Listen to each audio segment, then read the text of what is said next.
TFI সেলে আসলে কি হতো আপনি যদি একটু বর্ণনা করতেন। আচ্ছা, টিএফআই সেলটা হচ্ছে উত্তরা র্যাব একের কম্পাউন্ডের ভেতর অবস্থিত একটা র্যাব হেডকোয়ার্টার্স ইন্টেলিজেন্স উইংয়ের অধীনে পরিচালিত একটা সেল। এটা হচ্ছে তাদের নিয়ন্ত্রণাধীন ছিল। আপনারা দেখবেন যে টিএফআই সেলের এই যে সবচেয়ে আইডেন্টিফাইং ফ্যাক্টর হচ্ছে এই সিঁড়ি বেয়ে ওঠা। এই সিঁড়ি বেয়ে উঠে ধাপে ধাপে ভেঙে ভেঙে সিঁড়ি বেয়ে উঠে তারা এইখানে এই গেটে তারা বন্দিকে এনে দাঁড়াতো। এখান থেকে তারা নক করলে দেখবেন ভেতরে একটা উইন্ডো আছে, এই উইন্ডো থেকে তারা হচ্ছে দেখে কনফার্ম করতো যে এখানে কাকে নিয়ে আসে, সাবজেক্ট বলে তারা, টার্গেট বা সাবজেক্ট বলতো। তাদেরকে এনে এক ধাপ উপরে তুলে তাদেরকে এই যে একটা করিডোর, এই করিডোরের এখানে দাঁড় করাতো। দাঁড় করানোর পরে তাদেরকে কখনো এখানেই হচ্ছে পোশাক পাল্টাতে হতো, কখনো আবার ওইখানে পাশে ওইখানে হচ্ছে আরেকটা হচ্ছে রুমে নিয়ে ড্রেস চেঞ্জ করতো। ড্রেসটা কি টিএফআইয়ের হচ্ছে বন্দীদের তাদের জবানবন্দি মোতাবেক সবচেয়ে মানে সিগনিফিক্যান্ট ড্রেসটা হচ্ছে তাদেরকে একটা গেঞ্জি, পুরনো গেঞ্জি এবং একটা পুরনো লুঙ্গি পরতে দেওয়া হতো। টিএফআই এই সেলের হচ্ছে অফিস রুমগুলো, এখানে হচ্ছে কর্মকর্তারা বসতেন যারা টিএফআইয়ের, তারা হচ্ছে এই অফিসটা মেনটেন করতেন এই পাশে। আমরা যখন এই টিএফআই সেল যখন উদ্ঘাটন করি তখন আমরা এইখানে হচ্ছে যে আমরা ঢুকে কিছু বইয়ের সন্ধান পাই, এই বইগুলোর সন্ধান পাই। এই বইগুলো মূলত তখন এই শোকেসের ভেতরে সাজানো ছিল। আমরা হচ্ছে আমাদের তদন্তের কার্যের স্বার্থে আমরা এগুলোকে নামিয়ে হচ্ছে আমরা সাজিয়ে হচ্ছে আমরা তখন বাইন্ড করি। যাদেরকে তারা মনে করতো তারা পুলিশের কাছে কয়েক মাস রেখে প্রডিউস করবে, তাদেরকে তখন ওই যে জঙ্গি বই আলামত হিসেবে তারা জব্দ দেখাইতো। উদ্ধার দেখানোর জন্য তার এখান থেকে তারা বইগুলো নিয়ে তারা জঙ্গি বই হিসেবে চালিয়ে দিত। এই সেলগুলোতে মূলত হচ্ছে বন্দীদেরকে দীর্ঘ সময় রাখা হতো। এই সেলগুলোতে এখানে দেখবেন এই যে সেলে এখানে হচ্ছে যে এটুকের মধ্যে কিন্তু দুইটা সেল ছিল, এটুকুর মধ্যে সেল ছিল দুইটা। এখানে পার্টিশন দেওয়া ছিল, ওয়ালের পার্টিশন। তো হচ্ছে 5ই আগস্ট পরবর্তী আমাদের একজন ইনসাইডার উইটনেস তিনি কোর্টে জবানবন্দি দিয়েছেন।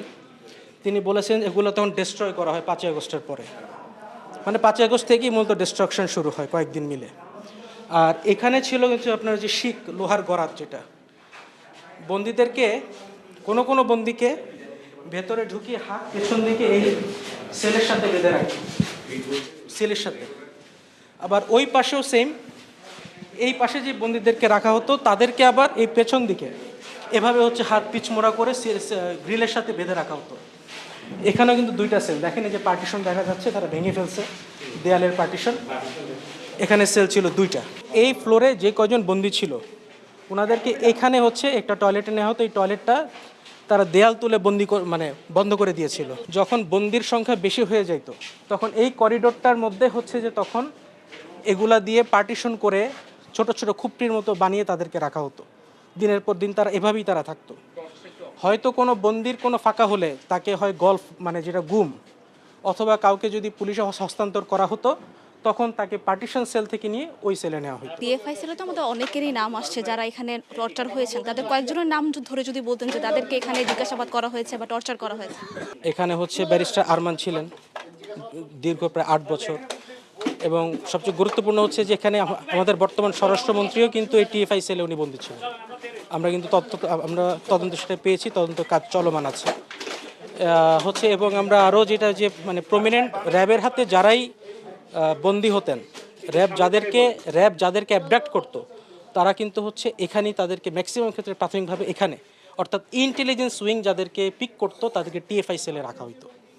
এবং এই টিএফআই সেল একটা র্যাবের একের কম্পাউন্ডের ভেতর অবস্থিত র্যাব হেডকোয়ার্টার্সের ইন্টেলিজেন্স উইংয়ের পরিচালিত একটা স্থাপনা। এটা বেশ কিছু বন্দী বললেন যে হচ্ছে যে তারা একটা জায়গায় তাদেরকে দোতলায় তুলে 5টা ধাপ তাদেরকে নিচে নামানো হয়।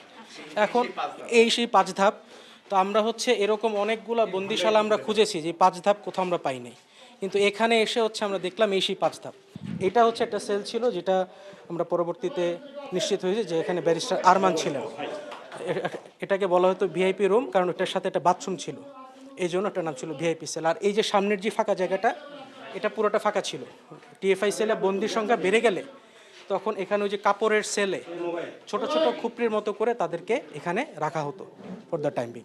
এইটা হচ্ছে যে সেই জম সেল, দেখেন 3 ফিট হাইট হবে এবং এতটুকু জায়গার মধ্যেই তাদেরকে রাখা হতো। ওইটার মধ্যে আবার টয়লেট, এবং এই প্রত্যেকটার মধ্যে আছে আপনার গেট ছিল। এইটা একটা সেল। তো এই সেলের ভেতরেই হচ্ছে যে তাকে রাখা হতো। আবার দেখেন ভেন্টিলেশন আছে, এবং এইখানে হচ্ছে যে আপনার টয়লেট। এটা কত ফিট হবে? এটা আসলে 3-4 হাতের বেশি জায়গা নাই এখানে।